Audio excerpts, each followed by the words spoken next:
Good afternoon, everyone, and welcome to Please Welcome. My name is Kitty Hart, and I'm joined here by my colleague, Kris Campbell. Hi, Kris. How are Hi, you today? I'm great. How are you? Good.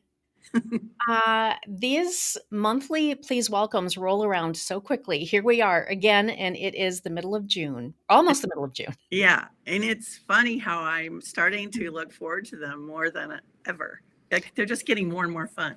Yeah, I agree. So, for those of you who may be tuning in for the first time, landing here. What is this? What is this that I have landed on?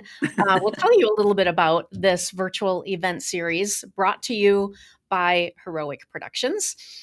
First of all, Heroic is an event production company. We are headquartered here in Minneapolis, Minnesota, but our work takes us all over the world, producing events in all shapes and sizes for corporations and associations. Corporate event marketing has never been more important than it is today. So you can imagine our teams are quite busy right now, working with corporate leaders to create really impactful ways of bringing people together. That's what event marketing is all about. So we created Please Welcome in 2022, and we created it as an in studio event. Kris is going to talk a little bit more about why we created it, but it was received so well. And we decided, well, we don't want to just do this quarterly. We want to do this monthly because there are so many amazing speakers and entertainers out there that we want to highlight.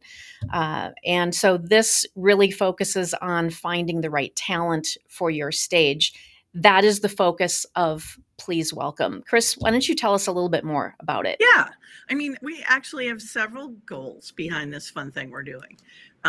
Education.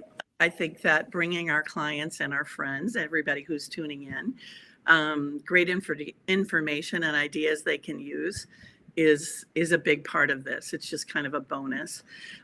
We have fun, always important. Yeah.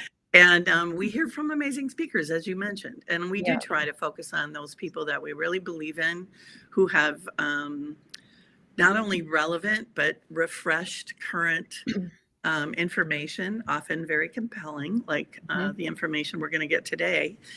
And, one of them might be perfect for your next event. I particularly like this format, both this virtual format and in the studio, because we get to see people outside of their formal keynote. Even the audience gets to ask questions. You'll get to see us in conversation. So you get to know a little bit about the person, which for me, when I was a buyer, and even when I'm the person sourcing for my clients, I like to know more than just what's in the demo video, what's on their website. So sometimes I get caught up in the conversation. Kitty knows this, that I forget to mention you can actually book these people we're bringing to you. Exactly. And so we're going to say that up front today. Yeah. It's important, but we want to welcome today's guest, George Campbell. I think he's going to magically appear. And there he is. Here comes George. Hi, George. How are you today? I'm doing great. Hi, Kitty. Hi, Kris. Hi. I'm going to introduce you while you sit there and listen to me do it. And then we're going to have a few questions from you before we ask you to kind of give us a lay of the land on this topic you're going to talk about today. And Kris, let me just say one thing, because I should have said this right at the very top. Welcome to everyone who is tuning in with us live today. You will be able to watch this in replay mode as well. So if you can't stay with us for the full 45 minutes or an hour, I'm not sure how long we're going to go today. We never know. We never know. If you can't stay for the whole program, then you can watch it in replay. So share. And also, if you're here with us, drop a comment. Let us know that you're here. Let us know where you're tuning in from. And if you have questions for George as we go through, or questions for us, just drop them there and we'll try to pick those up as we can. Yeah. And if that doesn't happen, send us an email. Give me a call, whatever you want to do. It's all good. So George Campbell is a Hall of Fame speaker, published author, and in his rebellious youth, an award-winning stand-up comic. His work on countless corporate stages brought him to the attention of shows like 60 Minutes. He was also in the LA Times, and more embarrassingly, the game show To Tell the Truth. That's a story we want to hear. And then he stumbled across a question so compelling that it changed the direction of his career and life. How is it possible for smart, capable people to be completely aware of a few simple actions that, if done consistently, would result in tremendous positive changes, and yet be unable to generate that ongoing behavior? Consistency chain is the answer to that question. More importantly, it's a prescription for overcoming that challenge. George integrates his deep dive into the neuroscience of historical basis of the problem with real world examples to produce an easy to understand, easy to follow solution. We're going to explore this topic with you today, George. First, I just want to say, everybody understands how important consistency is. I mean, the concept seems so simple. And of course, our big question is, then why aren't we all better at it? Mm-hmm. I thought about this morning, and I thought, as someone who resources and book speakers, I know I'm always digging for the right thing for our clients. This fascinates me, and it fascinates me because I've never heard a single speaker talk about this subject in any other way than be consistent, or, as a sidebar, consistency is important. I've never heard a single speaker talk about the how behind this, or even why it's so hard for us. So I'm going to ask you, George, this is something we haven't really quite done this way before, but I think this is such an important subject. We're going to give you a few minutes to sort of frame this up for us. And then Kitty and I will be back, I can promise you, with some questions and maybe some from our audience as well. Well, and it's funny that you kind of framed it this way, that people say the importance of consistency. There was a Steve Martin back in the day when he did stand up. He had a bit that I've never forgotten. He talked about Steve Martin's method for becoming a millionaire. And step one to becoming a millionaire was get $1 million. Step two, and I was always like, wait, can we go back to step one? Because I feel like that's where I'm missing the boat on this. And that's always kind of the way consistency's been talked about, the importance of consistency. How do you become consistent? Step one, be consistent. Step two. And so I started to explore this. And I think in the beginning, I wanted to explore it on a personal level, because this has been a struggle for me. And why is it such a struggle? I know it's important. What is the reason why I have such a challenge with this?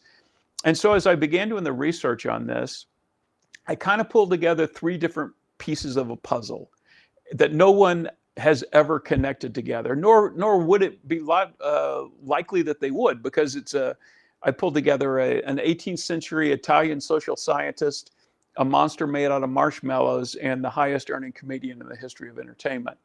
And so let me just go through those 3 little pieces of the puzzle, and then we can get into greater depth and questions. So the 18th century social scientist, he's an Italian by the name of Vilfredo Pareto, which you may disagree with some of the things I say today, but I think we can all agree that everybody's name sounds better in Italian. I mean, come on, Vilfredo Pareto. Because if he was an American, Willie Parrott, nobody's listening to him. But he was doing research, and he was looking at the distribution of wealth in Italy. And what he discovered was 80% of the wealth was held by 20% of the people. 20% of the people had 80% of the wealth. And once he started to see this ratio, this 80-20 ratio, he saw it everywhere. And we see it completely today. It is so widespread. I talk to especially sales executives, because they have access to numbers and they know exactly how their people are doing. And to a company, they will tell you 80% of their sales are made by 20% of their salespeople. And it doesn't matter the industry. If it's real estate, 80% of the new home listings will be done by 20% of the people. I've even talked to pastors who would tell you 80% of the contributions to the church are going to come from 20% of the congregation. And as I started looking at this, I was like, well, we're talking about people, and people are so unique and so individual. How is it possible that we fall so easily into one of these two categories, the high producing 20% or the high potential but lesser producing 80%. And so the first thing I did was I said, okay, well, what are the things they have in common that we can eliminate that might be the deciding factor? And you think about yourself being the HR director of a company and you're hiring new salespeople. Well, you got to believe the educational level is going to be about the same. Uh, uh, Talent, skills, abilities are all going to get the same training. Intelligence is going to be relatively the same. They probably all have a certain baseline level of ambition. So if all those factors are equal, then what is the deciding factor? And the conclusion I came to was this: the thing that separates the 20%, high performing 20% from the lesser producing 80% is this: that 20% does what needs to be done when it needs to be done on a relentlessly consistent basis. And the 80% know what needs to be done, but they don't do it, and they certainly don't do it consistently. And as we talk about this 80-20 thing, I want to get this right up front and very clear. There is no judgment here, because you may be watching this thinking, gosh, as he describes this, I think I might be in that 80%. Well, first of all, know this: I'm with you. I'm in the 80%. Consistency has been the biggest challenge I've faced my entire life. I know the frustration that comes from when you make a promise to yourself and you find yourself unable to follow through on that. So what I'm telling you right up front, there's no shame, there's no blame, there's no talking down to anybody. And I'm going to make a case. Fact is, I'm getting ready to make the case right now that this is not this challenge with consistency is not a character flaw. It's not something that we're just weak or lazy. There's none of those shame-based judgments. The reality is we're literally wired differently. And so that's the second piece of this puzzle, which is a monster made out of marshmallows. I always think of the Stay Puft Marshmallow Monster in Ghostbusters. So back in the late 1960s, early 1970s, there was a researcher at Stanford. His name was Walter Mischel. And he did this study that famously became known as the marshmallow test. And so what he did is he rounded 300 5-year-olds, which, I'm sorry, right there, you should get the Nobel Prize just for that. Because I have a 9-year-old granddaughter, which is amazing because I have no children. That's a story. And if I babysat her for half a day, I have to be hospitalized. So the thought of rounding up 300 5-year-olds is just beyond the pale. But that's what they did. And they brought each child one by one into a room, set them down at a table. On the table was a marshmallow. The researcher said to the child, listen, I'm going to leave. I'm going to be gone about 15 minutes. When I come back, if that marshmallow is still there on the table when I come back, you get a second marshmallow. Little marshmallow, double or nothing. And I wish I could see faces. I love it. It's in a live audience because this is the question I always ask. What percentage of kids do you think eat the marshmallow? Oddly enough, 80%. I'm telling you, every question I ever ask is always 80-20 is always the answer. 80% of the kids eat the marshmallow. So think of this for yourself. Put yourself back in your little 5-year-old self. You're in that position. You're sitting at that table. You're looking at that marshmallow. What do you do? Because I know what I would do. There's no doubt. Before the researcher could have gotten out the statement, he would have said, okay, now I'm going to leave. I'm going to go. Wait. Because I would have had the marshmallow in my mouth. And, can I have another marshmallow? I would have eaten the marshmallow. I know I would have. And so this became the lesson from this was, 80% of kids are driven by the desire for instant gratification. 20% have the ability to delay gratification. That was kind of the extent of the life lesson taken from this. But it then became more interesting because about 10 years down the road, they realized they had contact information on all these kids, What if we were to follow up and see if would there be different life experiences based on whether or not a child did or did not eat the marshmallow? And what they found was the 20% of the kids who did not eat the marshmallow in their teen years, higher GPAs, higher SAT scores, and according to, they were judged to be more socially advanced, that's pretty significant. They did another follow-up when these test subjects are now in their latter 30s, early 40s.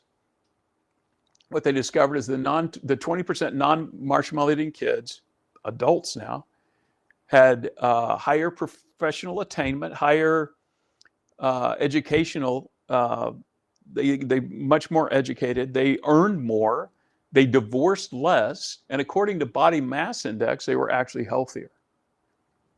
I mean, it's so basically on every metric that's important in our lives, the 20% excelled. And it's funny because when I was working as a professional speaker, I would see people talk on this marshmallow test, and the information always stopped right there. The presentation stopped right there. And the life lesson we were to take was, well, you need to learn to delay gratification. And that's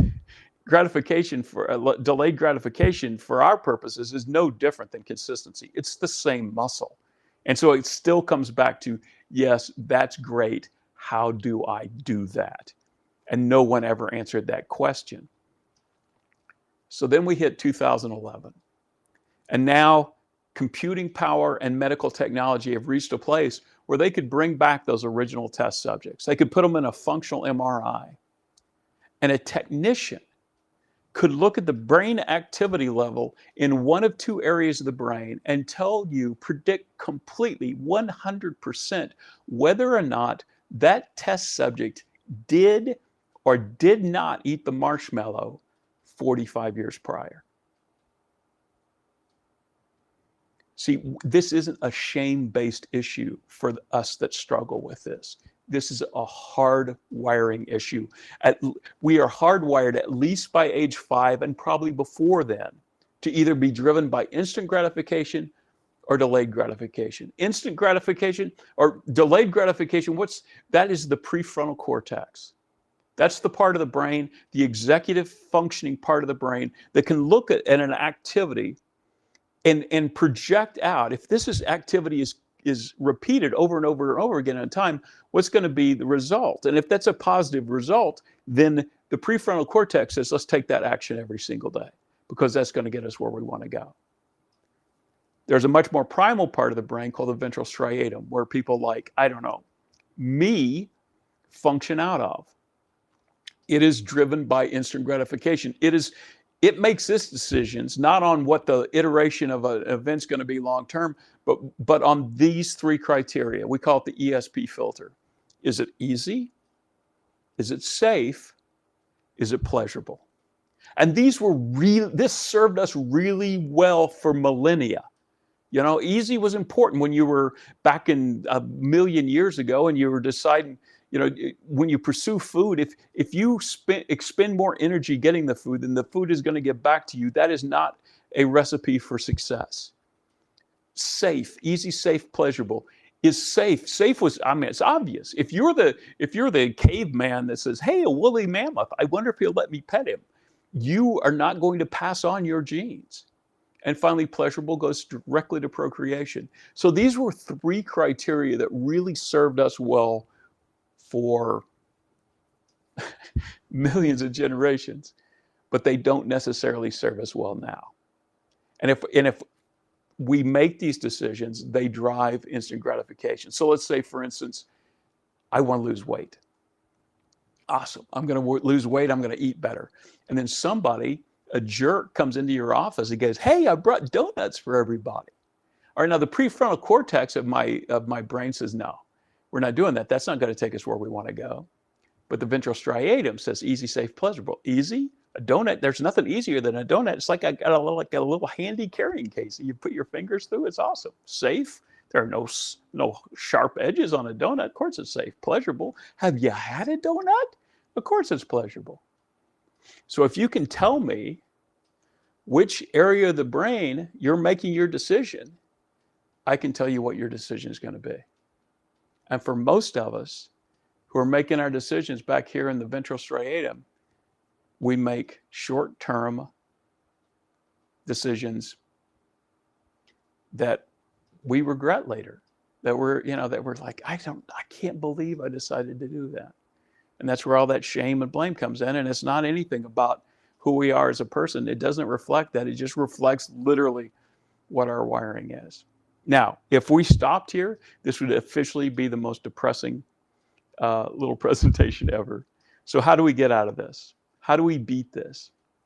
So there's three options. Number one, and this is what basically the people said when they looked at the study that says you need to delay gratification, and that is delayed gratification. And so what they're asking you to do there is to brute force this. Basically, go against your nature and just force yourself to do something consistently. And this is kind of where what motivation does, right? And we can do that for a time, but can you do it for a long time? How long does motivation last? I can tell you the exact date. February 8th. That's how long it lasts. Most New Year's resolutions, virtually all New Year's resolutions, are done by February 8th. And I'll be honest, when I first heard that, I thought, February 8th? Hey, that's not bad. That's better than I usually do. So brute force you can do for a little bit, but consistency is a marathon. It's not a sprint, and brute force is a sprint. So that's out. Second option, and this is the one that's very popular. A lot of people choose this one. Quit. I said I wanted to lose weight. Yeah, I said I wanted to get that promotion. Yeah, I said I wanted to have better relationships. But you know what? I don't know. It's not happening. I put in some effort. This just isn't for me. I may come back to this later, but for right now, it's just not for me. Third option, and this is the one that we're going to spend time on today. What if there was a way where we didn't have to deny our nature? What if there was a way that we could actually lean in to our desire for instant gratification and use that to propel us towards what we want in the long term? And that takes us to Jerry Seinfeld, oddly enough. So it's been several years ago, I was reading an interview with Seinfeld, and he was talking about a young kid that came up to him and said, how can I become Jerry Seinfeld? And he said, well, okay, first of all, my goal was never to become the Jerry Seinfeld that you see today. He says, it was not about limos and Learjets. He said, I had one simple goal when I began my comedy career. And his goal, which this is, by the way, is in defiance of all traditional goal setting, and we can talk about that because it's what makes this work. His goal was to become a better comic. And so he said, okay, well, what can I do on a daily basis that would make me a better comic? And he decided that the most impactful activity you could have would be to write jokes. The more jokes you write, the better you get at it. The more jokes you have, that's the best thing you can do. So he decided, I'm going to write jokes. So he wrote jokes the first day. And he got a big calendar that he put on the wall, and he made an X on that date. Woo! Second day, wrote jokes. Put an X on the calendar. Now, the genius of Seinfeld, the reason why Jerry Seinfeld got a check for $800 million when he sold the syndication rights to his sitcom was because he did not see two X's on a calendar. He saw two links of a chain. Day 3, and it never gets any harder than day 3. It never gets any harder than this. Day 3, he had one unbelievably simple goal. Don't break the chain. Don't break the chain. All the wealth and fame and fortune that has been downstream of beginning this don't break the chain, that is nothing more than the compound interest on his consistency. And as you listen to this, you're going, well, it can't. Could it possibly be that simple? I'm telling you, not only is it possible for it to be that simple, It has to be that simple. Remember what we're doing. We're appealing to the part of the brain that evaluates easy, safe, and pleasurable. We make it easy, we make it safe, and we make it pleasurable. There's nobody that's watching this that if there's an area of your life that has been resistant to you having consistent progress in, there's nobody that can't use this. And I've got tons of case studies and examples, and we can love to explore that. So I want to invite our hosts back and see what areas that you guys would like to hear more about. We can dig into a little bit deeper. And if you have any questions, I am more than ready to see if I can't answer those. Oh, we got questions. Questions. We got questions. There were so many things that you just shared there that backstage I was sitting there going, what? Oh my gosh. Well, I had never heard that they did this follow-up with the kids. I've heard about the marshmallow before, Yep. had no idea how brilliant that they did the follow-up, and fascinating what came out of it. So here's the first question that's popping into my brain today, George. Is everyone just a pure 80-20? No, it's a great question. There are very few of us that are like 20% all the way across the board. I have a best friend who unfortunately is, and I don't like him for it. I don't care for him. And if he weren't my best friend, I would drop him like a rock. But he's good at everything, and he's consistent in everything, and he's a horrible person to be around. But it's rare. And the perfect example of this is is Oprah. Oprah, I mean, Okay. when it comes to business, 20%, oh my God, she's in the 0.002 top of the business world. But as we all know, as she's made us publicly aware of this, she's struggled with her health and her weight and her fitness. And it was funny when she decided she was going to be the spokesperson for Weight Watchers. Before that was announced, the first thing that she did was she bought Weight Watchers stock, because she knew that when that announcement came out, that stock was going to skyrocket. She made like $6 million on that purchase of stock. That's the business Oprah. Now, I don't know if there's anybody I haven't seen Oprah.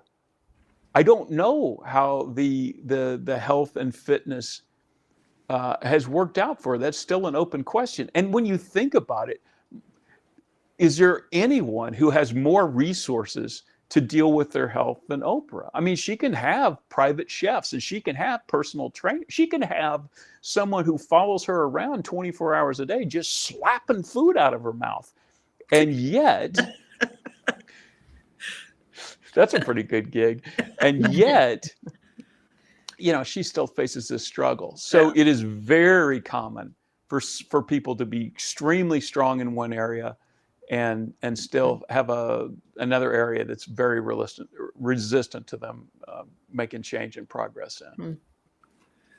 Well, the thing that occurs, I mean, and honestly, we have seen that in people who have very powerful positions, executives, whatever, that, there happen to be maybe relationship issues in their life. Yep. And I don't want to judge anybody, but I think if you think about this hard, you think you can see it. But I'm wondering what are leaders thinking out? What are the 20%ers thinking out there? Why should they care? I kind of have thought that through. Obviously, they're leading this 80%, so there's that. But they're already consistent. So, I mean, can you talk to us about that? Why should they care? And where's the message for them in this? Well, I mean, the message is really important. Let me give kind of the metaphor of the way I see leaders in this, and this is something that's been this challenge of how to become consistent, which is just a variation of how do we live a better life. I mean, that's something that's been explored in art and in literature, and I think there's a great parallel in one of the masterpieces of art, and that is Warner Brothers cartoons. I know. Hang with me. So I grew up as a kid, and I was an impoverished child because we could only watch cartoons for 4 hours a day on Saturday mornings. Cartoon Network, where are you? Come on. I mean, that basically meant I had 164 hours a week to kill. Yeah. And I mean, it was so awful at times. My mom would say, "Hey, go outside and play," and I'm like, "I don't even have a helmet." So, so I'm sorry, I'm stretching this out. I used to watch the Roadrunner and the Coyote. They were my favorites. And if you're not familiar with Roadrunner, Coyote, God love you. Do some work and figure it out, because it's the best. And it was the eternal struggle of the Roadrunner chasing the Coyote, or the Coyote chasing the Roadrunner, never catching him, and then ultimately having a catastrophic end. And so the Roadrunner, there was always one section, one segment where the Roadrunner would be on a cliff top, and off in the distance is another cliff. And the Roadrunner, with nothing more than a cloud of dust and a beep, would streak, and he would be on the other cliff top and away. And the Coyote would be watching this, and he would say the phrase, he would think the phrase that has put more coyotes in the hospital than any other, and that is, well, if the Roadrunner can do it, I should be able to do it. And he would head into that gap, and then he would hit that place where his momentum would stop, and he would always turn towards the camera, and then fall to the chasm below. And it happened over and over and over and over and over again. And then finally, the Coyote thinks, well, Acme Company, hello. And he gets jetpacks and rocket skates, and all they do is propel him a little bit further into the gap, and then he falls harder. My point is this. If you're a leader, 20% of your team are going to be Roadrunners, and they're awesome. And to lead them is so simple. You just say, well, come over here, and they go, beep, beep, and they're there. Mm-hmm. But 80% of your team are coyotes, and they struggle, and they're trying to do what you do. And I don't care how often a coyote goes, meep, meep, he ain't making it across. He's not going to be able to use the same path. He's not going to be able to follow the same path and the same thing that you did as a leader. And the challenge for the leader who is a Roadrunner, and probably an exceptional Roadrunner, is that now you're not judged completely on your ability to get across that chasm. You're judged a great deal on your ability to get coyotes across that chasm. And the technique that you use to get across is not going to be the one that's going to be effective for them. And we see this. We see this all the time I had a chance, I've spoken, I don't know how many meetings I've spoken at, and you see people get up on stage, and the people on stage telling people how to succeed are always Roadrunners. They're always that top 20%. And the 20% in the audience that are the same as them go, yep, that's exactly how it works. And 80% of the people are going, I get what you're saying.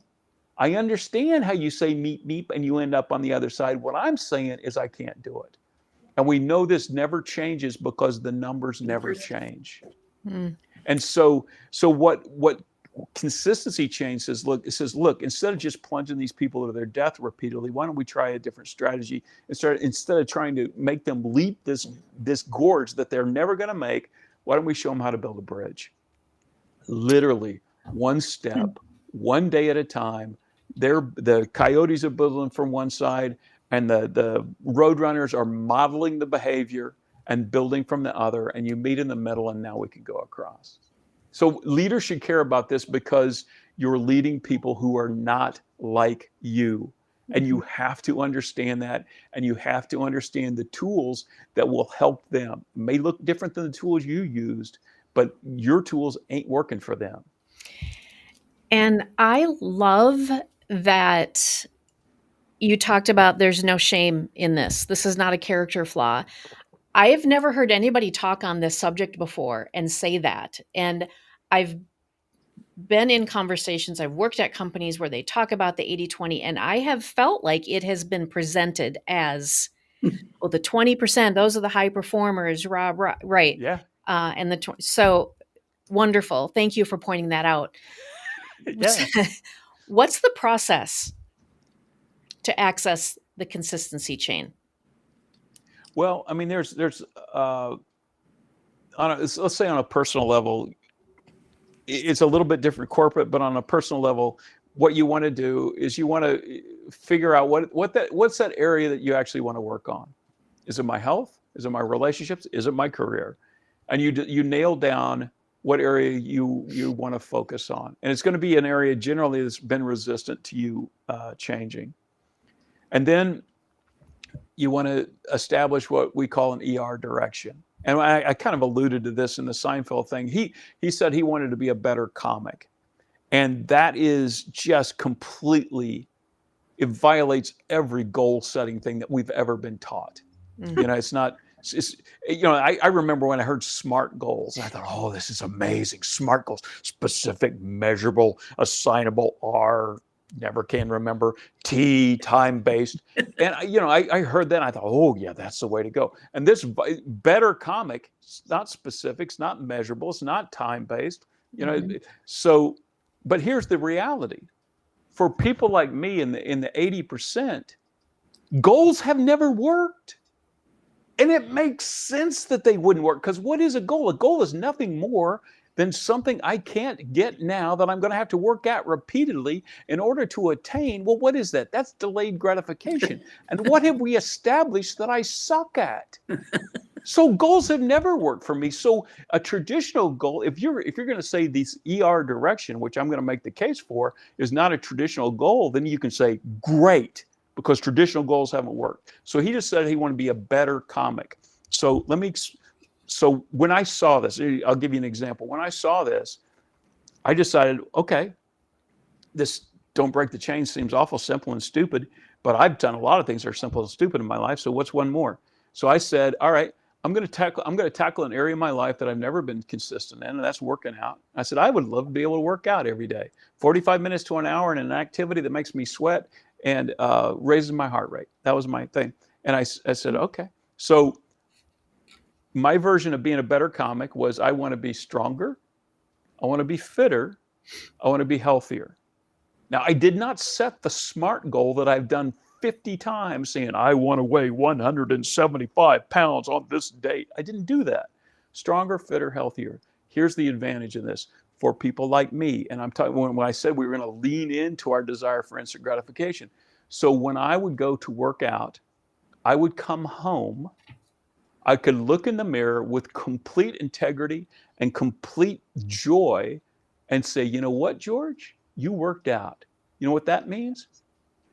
You're a tiny bit fitter, a tiny bit stronger, a tiny bit healthier.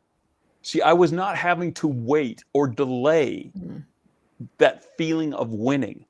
I was leaning into my desire for instant gratification. I won the day. And that's all I cared about. And I put an X on the calendar. I put another link on the chain, and I can feel great about that. I'm not waiting.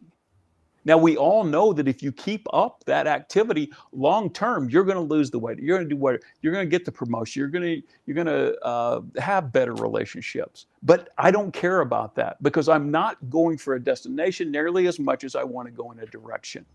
And that's this ER allows me to completely, honestly with myself, take a step in that direction and feel great about it.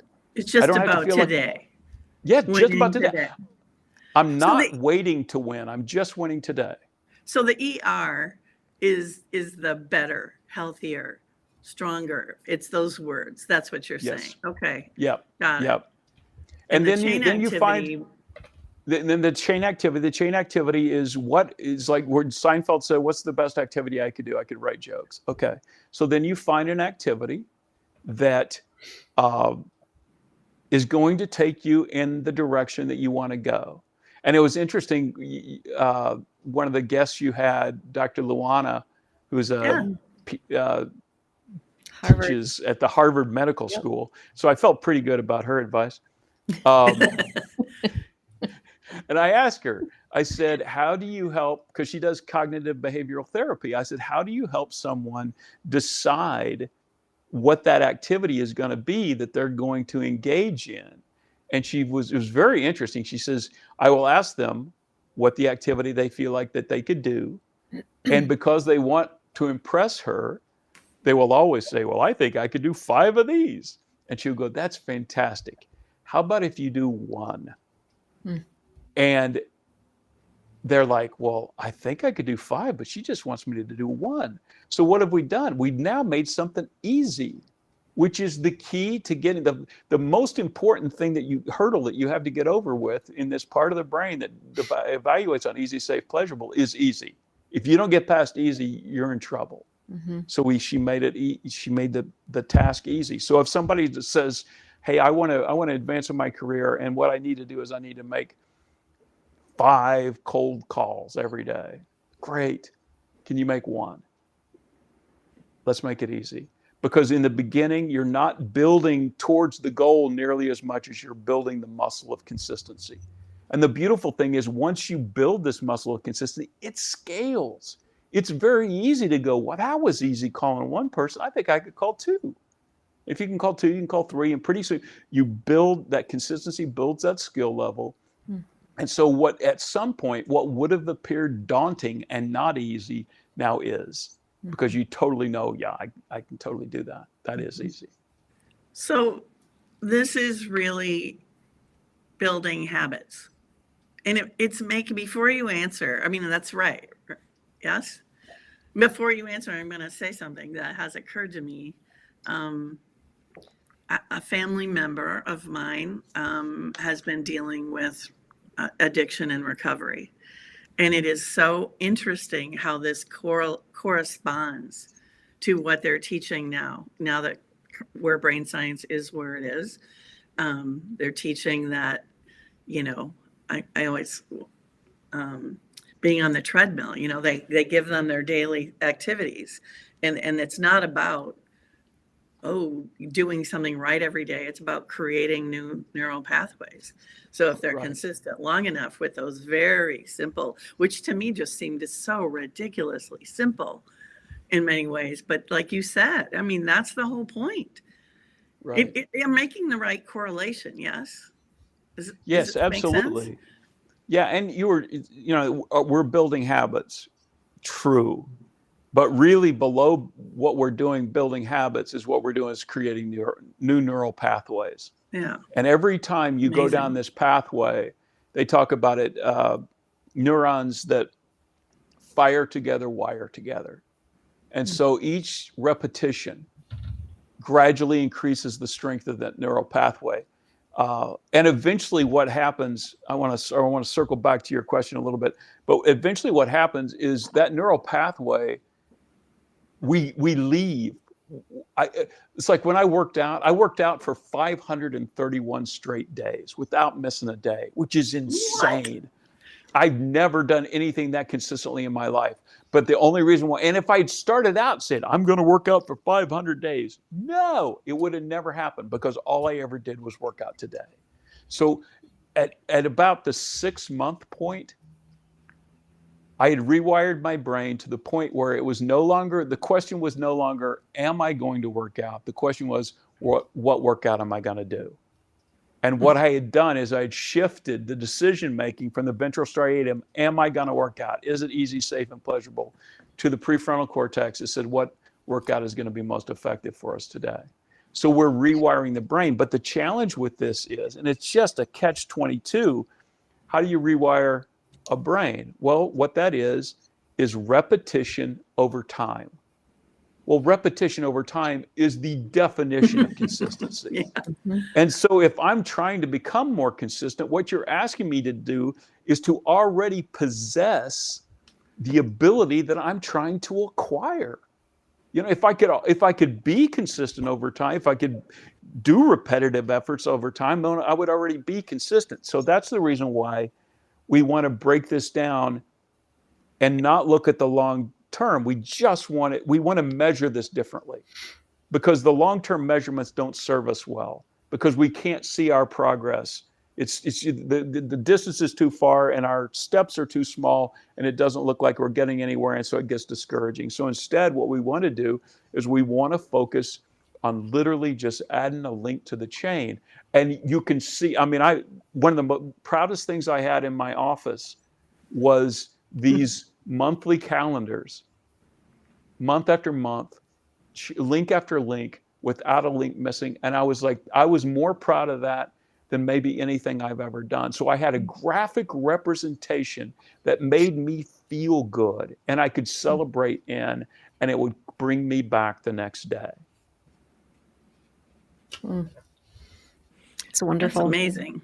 Well, that whole describing the definition of consistency, repetitions over time, it's like the catch-22. Like, it's crazy when, this is gonna, we're literally, when we tell people to be consistent, we're literally asking them to do, just go ahead and display the behavior that you've already displayed that you don't have. And then not, that was the most frustrating thing. I'm a relatively smart guy. I would sit in those meetings and I would they give me the 10 steps. Absolutely. All those steps make sense. Absolutely. And then I would come around to Monday morning.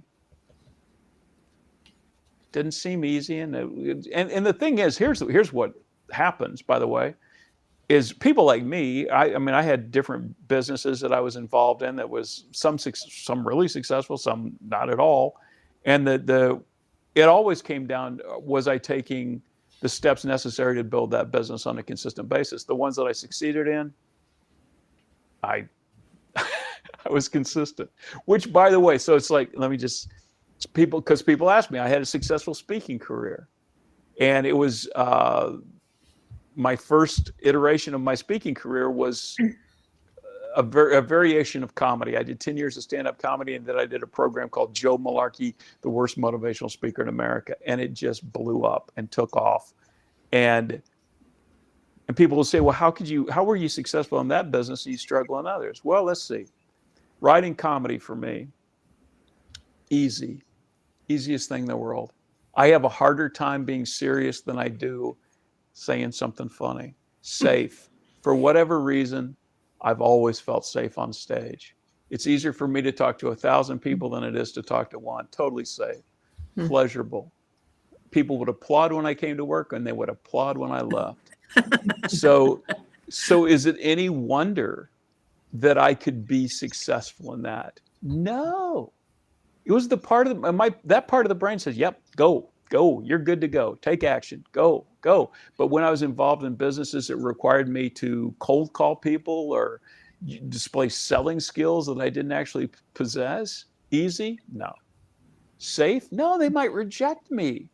Pleasurable? Did you hear the first two? No. So what I would do, now I'm not going to say I'm not going to do this business because I'm excited about this business. I think there's great opportunities.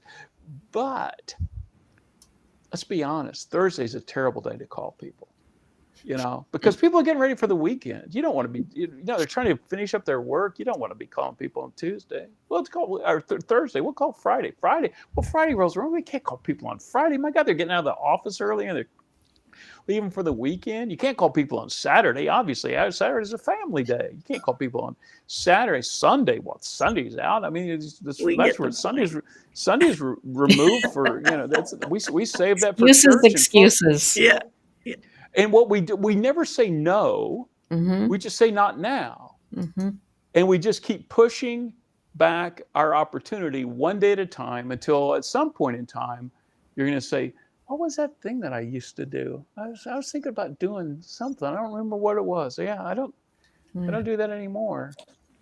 Well, okay. So we get that. And you're making a lot of sense today. And it's That's fun. a nice change of pace for me. All right. It's also compelling. I mean, it's compelling. So what I want to know is, can you give us some tips, to help us and help others get started? Because we get the part about identifying our, maybe where we want to go, our direction, and maybe an activity. Give us some tips on how we get started. Well, there are three things to consider when you're kind of designing that activity. The first is the earlier you can do it in the day. And I know some activities are not going to lend themselves to this, but if it can, do it as soon as you possibly can in the day for two reasons. Number one, you get it done when you have the most energy and the most will. So the likelihood of you getting it done early is better. And maybe most important, you get to celebrate it early, and you get to celebrate it all day. And so as you come into other things that you may be challenged with, you're like, you know what? I've already done my thing today that I said I was going to do. I bet I could do this too. So you get a spillover effect. So if you go early, you get to take advantage of that. So that's one. Two, I would suggest you have what I call a positive activity, and that is something that you do. So say you work out. Okay, well, that is something you do. Or you're going to make 3 calls. That is something you do. The negative activities are the things you say, I'm not going to do. I'm not going to smoke a cigarette today, or I'm not going to take a drink today, or I'm not going to do whatever it is today. Those are more challenging, not the least of which is because you don't get to celebrate until 11:59:59. So it kind of hangs over your head the whole day. The only time I ever tell people that consider a negative is if you pair it with a positive. So if you pair it with and I don't even want people to focus on one thing, but if you feel like you absolutely positively have a negative thing that you want to work on, pair it with a positive that you do early. So you get a win early that you get to ride, and then you get a win at the end. So you have a little success sandwich. So it completes your day. And the other thing, and this is super helpful, is support and accountability. Be willing to say to somebody, listen, I'm trying to make some change in my life, and let me tell you what I'm going to go about it. Is there anything that anything you've wanted to do that you feel like this strategy might lend itself to? And let's stay in touch. Let's, and so it can be as simple as a text. Hey, and your activities don't have to be the same. Your areas don't have to be the same. Only the thing that's the same is your commitment to consistency on this. And it's just a simple text. Hey, I got mine done today. Very excited. How about you? How are you doing? And then maybe circle back when you haven't heard from somebody. Bob, just checking in, buddy. Want to make sure that, because a lot of times we don't do good because we forget to do good. And so these become those little pops during the day that remind us, oh yeah, I am in the game. This is a day. Okay, good. So support and accountability can help so much. We set up support and accountability groups. We call them little chain gangs, and 3 to 5 people. And what we saw were people that we interviewed them that had a baseline of consistency in a certain activity in the 5 to 10% range. And by having these little groups come together, we saw it immediately, not over the long term, but overnight, jump to an average of 82-83% consistency. Wow. So I love the chain gang. Yep. Yeah. That's awesome. Yeah. Amazing. His newsletter, I learned, is also called the Chain Letter. Yep. Oh. There's more. What are the other ones? There's more. The testimonials are the chain reactions. Love it. I think I'm out of chain puns now, but if anybody knows of any, drop those in. I'd love to hear them. Yeah. Crowdsource some of those. Yeah. As we start to get close to the hour here, can you give us some real world examples of how this works? Yeah. So here's a perfect one. That we were working with a guy who was a mortgage broker, and he was a classic 80% mortgage broker. I mean, he was a solid performer, not a star, but he made whatever the minimum numbers were whenever he made it. So his company had invested in this technology that would allow him to take his iPad and record a short video, personalized video that he could send out to his previous clients, because that's where it's a referral-based business, and that's where he would generate referrals. So it may be something as simple as, hey, listen, I was driving by the house you bought. I hope you guys still love the house. If there's anything I can do for you, let me know. It'd be something as simple as that. And he was supposed to do 2 of these every day. And it was easy to do. And stuff that's easy to do is also easy not to do. And he was not doing it. So we worked with him, and we said, okay, so what would you, and he set up his chain activity. I wanted 2 of these a day. And it literally took him 5 to 10 minutes to do this. And he sent them out. And he did this for a solid month. And at the end of a month, nothing happened. Nothing. 0. And he's like, all right. So he did it for another month. He's now 60 days in. But at the end of 60 days, nothing, not a thing, no, nothing. 90. Now 90, 90, nothing. Oh, Well, how discouraging. Wait, and that's the point. Yeah. Because at the end of 120 days, at the end of the fourth month, he had the biggest month he had in his 18-year career. And the reason why this is so important is exactly this. It is discouraging. Mm-hmm. And if you are tracking your results by external factors, everything in you tells you to quit. There's no point. Mm-hmm. I'm wasting my time. But he wasn't. He was tracking by his little links on a chain. And his links on a chain were telling him, I'm winning. I'm winning. I'm winning. Every day I'm doing what I said I'm going to do. Doesn't matter what the external results are, because those are always a lagging indicator. And the challenge for people like me is it is so easy to quit when we're in the process and we just don't see the point. And what consistency chain is it gives you a graphic representation. No. This is the way we're measuring, and doggone it if we aren't winning. So and he was building relationships along the way, which in real estate, lots of sales processes. And it just takes all about. All that takes time. And the temptation is to quit before the fruits come in. Yeah. And this just keeps you in the game. Yeah. That's a good example. Yeah. So good.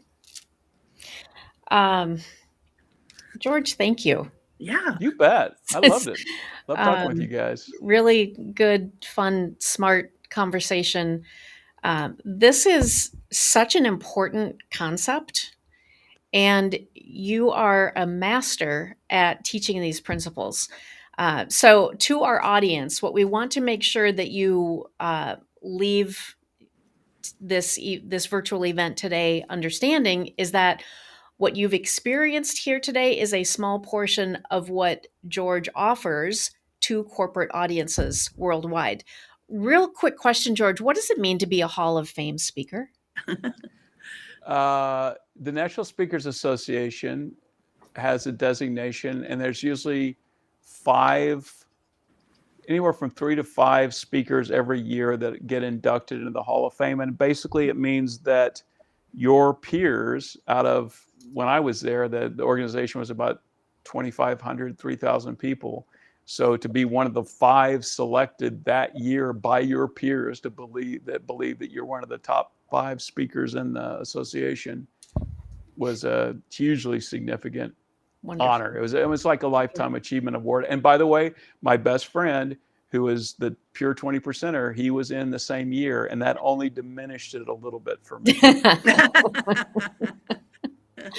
Very good. Oh, we should mention too that George's company, I mean, you can Google George Campbell certainly, but it's Consistency Chain, which people probably figured out by now, consistencychain.com. But we appreciate it, and I think we'd love to talk to you about it if you're interested more. Yep. You're in Wonderful. more. Good. Well, again, thank you so much for being with us today. We will start to sign off here. So we'll leave you with a little bit of information about what is yet to come. I will encourage all of you not to break the chain in hanging out with us through Please Welcome either in studio or here virtually. We will be back in July with Vin Jiang. Vin's keynote focuses on mastering our abilities to build deep connections through communication. And you know what? He's a magician. He's amazing. And something I learned from you, Kris, magicians are masterful communicators. Because they really are. The nature of how they interact with people. I never gave that any thought. So really excited to have him here with us in July. And you need to know about him. You will absolutely fall in love with him. Especially because today, right now, with so much remote work, I mean, this is a major topic right now. Yes. Communication is very different than when we're all right next to each other in the office. Right. Yes. And Vin is a wonderful virtual speaker. Yes. So again, as you are creating your events, as you're thinking about who is that right talent that we need to have either on our physical stage or on our virtual stage, some speakers are better than others in virtual. George, you're fabulous today. Thank You are Yeah, you. I'm going to be fabulous good in in both virtual. places, which is, Both, yeah, both places, fascinating. absolutely. Okay, and then in August, we'll be back in Studio 15 here at Heroic with international recording artist Peter Katz. Incredible. You won't want to miss either one of these events. The exact July date, we're still finalizing that, but you can register for Peter Katz in August as of now. So that registration is open. From all of us at Heroic, thank you so much for being with us today. And do reach out if you have any questions about corporate event production or about finding the right talent for your next event. Thanks, everyone. Bye, See you next everybody. time. Bye.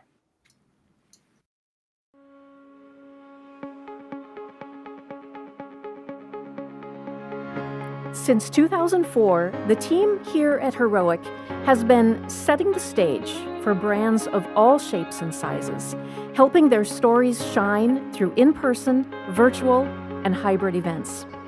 From strategy to creative, technical design, production, and complete run of show. Please Welcome is an event series experience that you can enjoy either as part of our studio audience or online. This is our opportunity to open our stage and welcome to our stage thought leaders, experts, entertainers, all with something really impactful to share, and all with amazing abilities to move people to action. Now, you might be asking, why? Why did we create Please Welcome? Well, we've been in the event industry a long time, and we know that when you infuse the right talent into any brand experience, you now have an opportunity to transform that experience from usual to unique, from mundane to memorable. And boy, do we have memorable for you.